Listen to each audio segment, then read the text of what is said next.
SIT जो कार्रवाई कर रही है, जो हम लोगों को अभी दिख रहा है, समझ रहे हैं हम, तो गरीब आवाम, जिन लोगों ने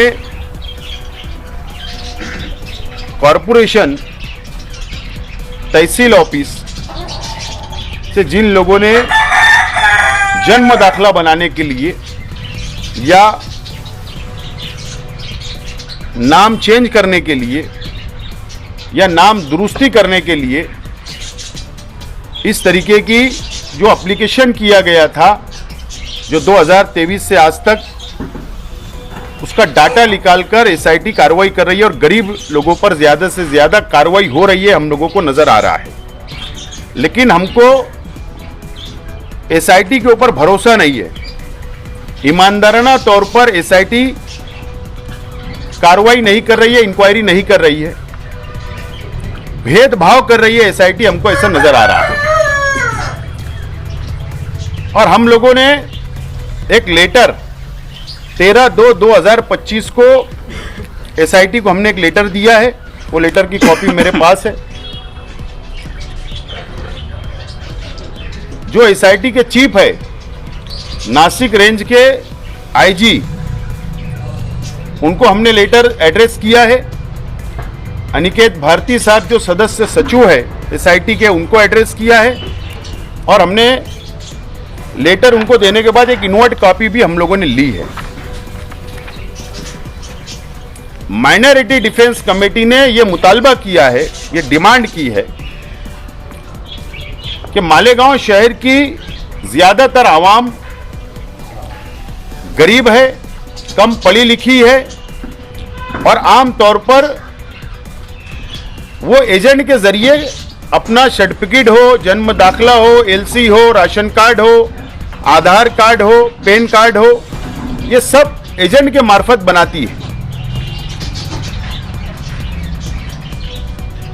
अगर कोई गरीब ने किसी के जरिए कॉरपोरेशन में अगर प्रपोजल दाखिल किया जन्म दाखला नोंद करने का, या तहसील ऑफिस के पास दाखिल किया या एफडीओ के पास दाखिल किया, तो वो अधिकारी की जिम्मेदारी बनती है कि उसके ऊपर मुकम्मल तहकीक करे, एक एक पेपर की छाननी करे और उसके बाद सर्टिफिकेट दे बनवाकर या मंजूर करे। लेकिन ऐसा नहीं करते हुए, चाहे वो हेल्थ ऑफिसर हो, चाहे वो कमिश्नर हो, चाहे वो नायब तहसीलदार हो, चाहे वो तहसीलदार हो, चाहे वो एफडीओ हो, ये टेबल पर बैठकर सब प्रकरण को उन्होंने मंजूर किया। अगर उस वक्त अपने फील्ड ऑफिसर के जरिए, अपने प्रभाग अधिकारी के जरिए, अपने क्लर्क के जरिए या अपने तलाठी के जरिए या जो एफडीओ के जो ऑफिसर होते हैं वार्ड के, उनके जरिए जो प्रकरण दाखिल हुआ, अगर उसकी इंक्वायरी मुकम्मल करवा लेते फील्ड के ऊपर जाकर, घर के ऊपर जाकर के इन लोगों के पेपर सही है या नहीं, और उसके बाद प्रकरण मंजूर करते या रिजेक्ट कर देते, तो आज ये नौबत नहीं आती शहर वालों पर। तो जिस तरीके से एसआईटी कार्रवाई कर रही है, इंक्वायरी कर रही है, हमारा विरोध नहीं है, लेकिन ईमानदाराना तौर पर कार्रवाई होना चाहिए। हमारा अपना ऐसा मानना है कि म्युनिसिपल कमिश्नर, हेल्थ ऑफिसर, नायब तहसीलदार, तहसीलदार, तत्कालीन तहसीलदार, तत्कालीन हेल्थ ऑफिसर, तत्कालीन एफडीओ या कमिश्नर, इन लोगों के ऊपर भी एफआईआर की जाए, गुना दाखिल किया जाए, उनको भी आरोपी बनाया जाए।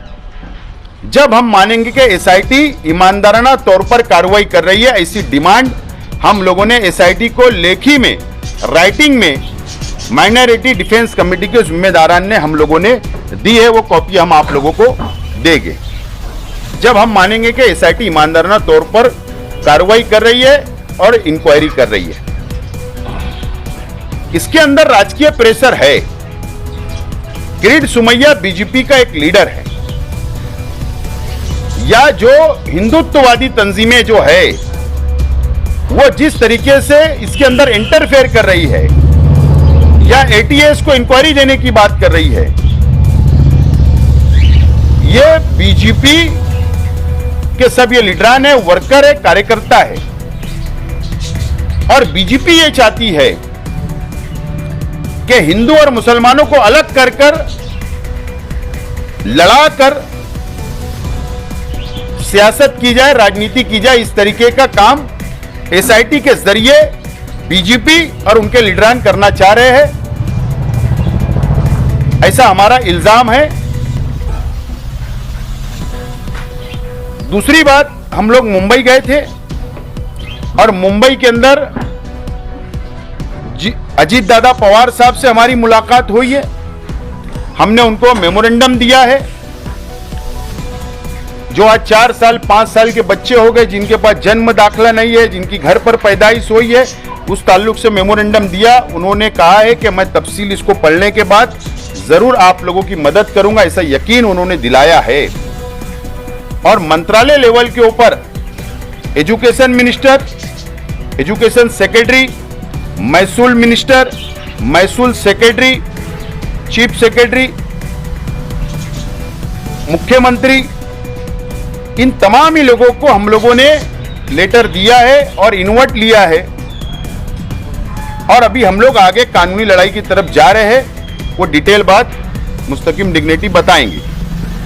बहरहाल हमारी ये रिक्वेस्ट है एसआईटी से कि ईमानदाराना तौर पर कार्रवाई होना चाहिए। हम लोग शहर बचाने के लिए, शहर की आवाम की मदद करने के लिए रात दिन हम लोग लगे हुए हैं। ईमानदाराना तौर पर हम लोग मेहनत कर रहे हैं, हमारी लीगल टीम मेहनत कर रही है।